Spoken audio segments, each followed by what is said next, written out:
Written for Angeliki and Tom's wedding, based very, very loosely on the classical play by Aristophanes or Aristophanes, depending on your preferences, called The Frogs. Our play is called The Voles. But Angelicius, read Angeliki, you see where we did that? And she is synonymous to Dionysius. In our play, she is tired of clever and witty writers. The world is so full of talent that she is sick of it and intends to descend to the underworld to find the worst playwright of all time. Welcome Xerxes the slave of Dionysius, Angelicius. Angelicius, goddess of tasteful measured times, high culture, and spitting out perfectly good wine. You appear so perplexed. Xerxes, you know, I've watched every heart-wrenching Ken Lynch film that was ever created. Most impressive mistress. I have read the great novels of Leo Tolstoy, James Joyce, and Jilly Cooper. You have good taste. I've watched dancing so exquisite that the limbs of the dancers became a one moment water, in another fire, and in the flickering steam that emerged, I felt I spied the soul of mankind. I have sought out what is considered the best of culture in search of a higher understanding. Just so. And you grieve over the impossibility of redemption for humanity? No, I am sad, for great art and taste has failed to satisfy me. As a Michelin-starred chef may seek out a greasy kebab at 2 in the morning, I must now revive the worst playwright the loins of man hath ever disgorged. Tom Angeliki. The face that launched 1,000 tons? You don't mean the diabolical deliverer of Doublon Ponderer? Could there be another? Enter Tom Angeliki in flashback. He was taken captive and hauled aboard the ship with the intention of banishing him for his crimes to writing and art. I say, sailor, are you going to skew me with that massive length? In mortal danger, his cunning did not wane, but increased. You boys are so excitable. You scrub the deck so hard, but they're still covered in semen. Wait a second. Wait a second. Before we carry on with the flashback, who are you? We are the chorus. The writers of this play did start to read about the Greek chorus on Wikipedia. Then bored, then angry, then sleepy, then hungry and slightly horny. He then forgot what he was doing and decided that the chorus was a bit like a choir that could be used for exhibition.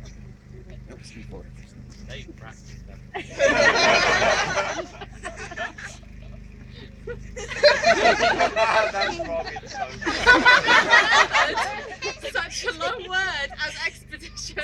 He then had a lie down and a biscuit, feeling very proud of himself. I see.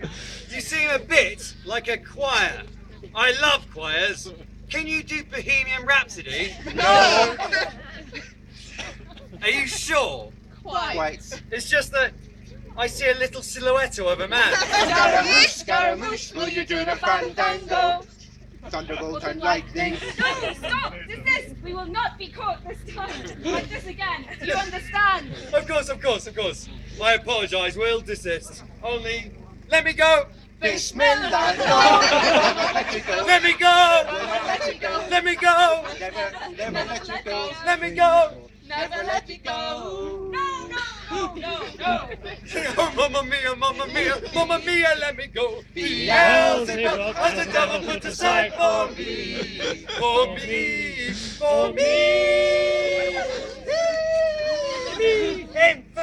Infamy, they've all got it, infamy. 100 Greeks chose Escorted to his exile to Troy, but the Trojans would not have him. and so began the war.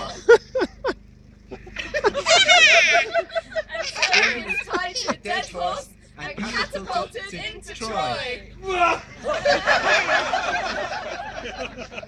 Sorry to drop into you like this. Not very neighbourly of us, is it? The Trojans Immediately executed him. What ho, executioner! Watch out, you could have someone's head off with that.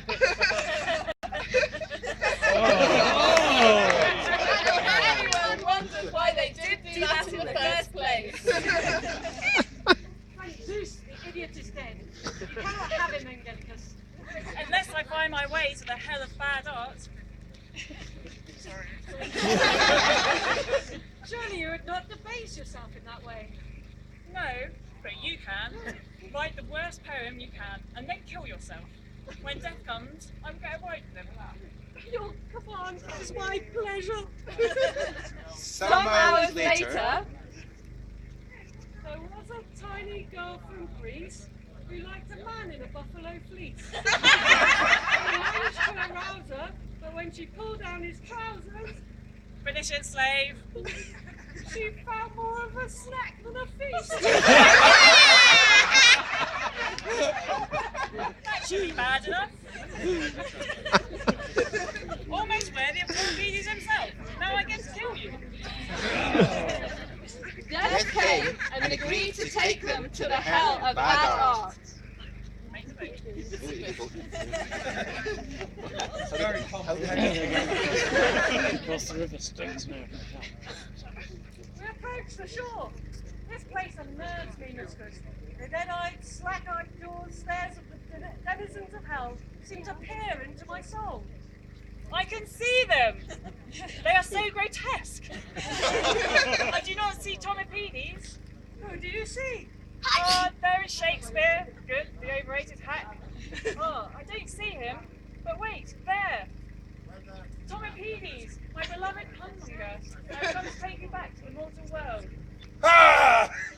Lord of the dance, spitter of good wine, and tender of allotments.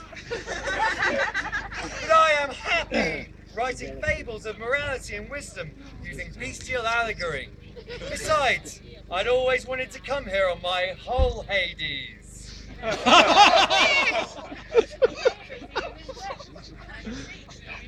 Well, I am writing a children's morality tale for the internet generation. I call them my fantasies. Oh, I must confide in thee. I am always fascinated by paradoxical ethical dilemmas of mortals. Well, how about this one? The sexy tortoise and the horny hare. Okay.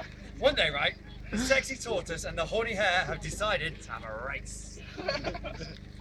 Anyway, right, the tortoise was looking particularly fetching in a pair of very low-cut hot pants called the horny hare.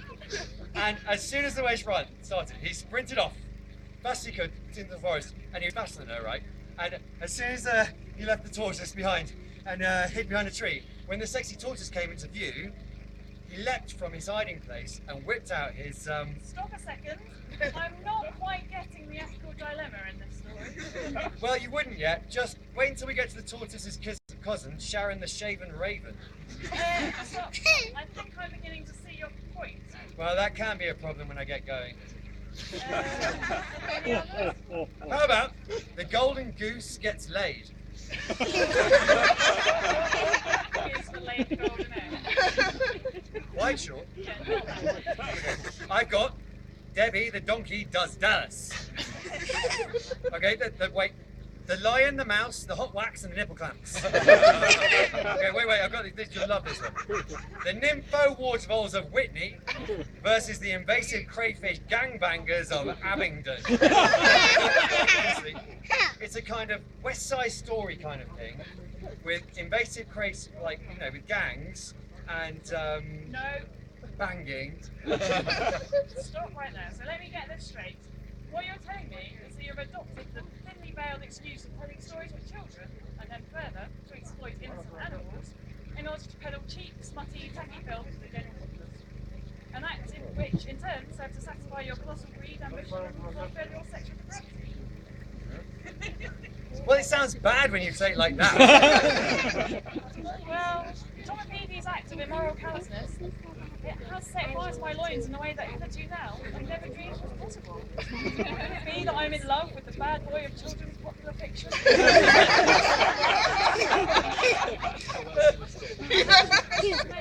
I find myself ungodly smitten by these Omepides, and I fallen for your wanton wickedness and rugged, manly, 3-day bumper.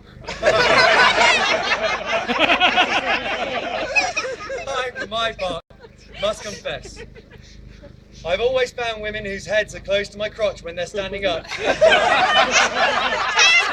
attractive for some reason. I find you comely, wench, and I'll wager you can put a leg or two around my waist. And even more besides, sir, I can put both legs around my ears. By Zeus, a double-jointed wanton woman that I can dress up as a waterfowl pelt and ravish. I found heaven. But, lest you forget that you are in hell. It's a scary person. And you're now both trapped here forever. No!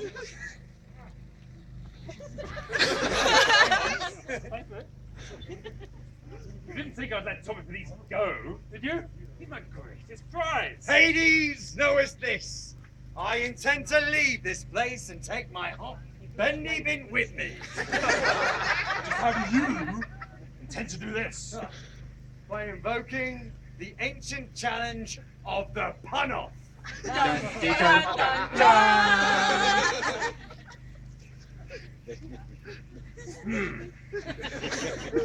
I accept your challenge. Whichever of us should hesitate, falter, or lose heart, we cast the loser. If you win, you may take your betrothed back to the land of the living. However, if you should fail, both your souls will be mine. Forever! Agreed! Very well. But I must warn you that, as Lord of the Dead, my delivery may be a little stiff, and my subject grave. Given the amount of bugs around here, I would say that would be the lesser of two weevils. It's almost too much for me.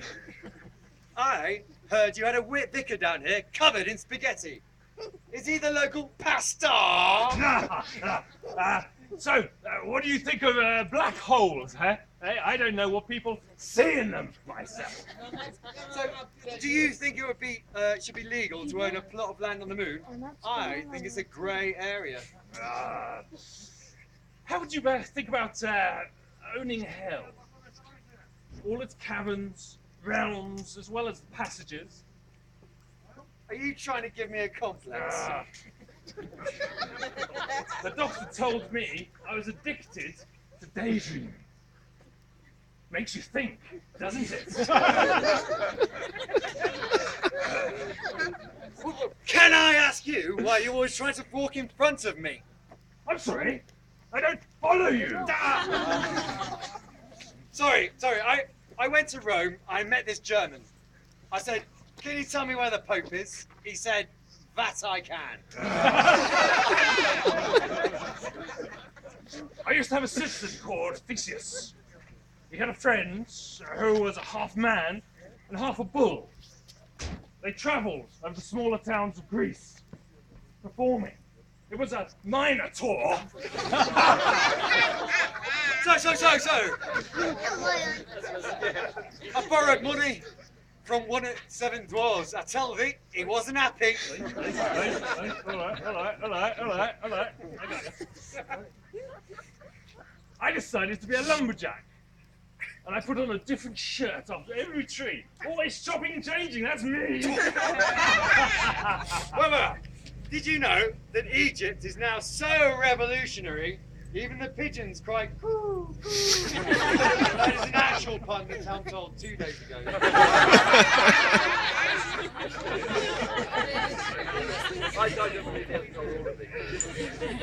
I've started my own colonic irrigation company. It really takes it out of you, I can tell you. I once joined a fisting club. It wasn't anything I was particularly into, I just wanted to widen the circle of my friends. Did you hear about the dyslexic dog trainer who was arrested for bestiality? Kept training his dogs to pay filch. Oh my love, what a diatribe of paranomasia. How can you attend such a challenge? Fear not my ravishing rubbery roguery. Ever since the moment I laid eyes on you, I knew that life without you would be like a broken quill. Pointless. Ah! No! Woe is me, for I have been laid low with a true love pun so cheesy that my teeth shake in my skull. I failed. Thus brave, if not slightly perverted, Tomkides conquers Hades in trial by pun, and winneth the freedom of himself and Angelicus. They meet up once again with Heracles, and head for the realm of mortals. Oh, he's never going to stop with the one-liners now, is he? Well, we only have to get to routine. Anyway.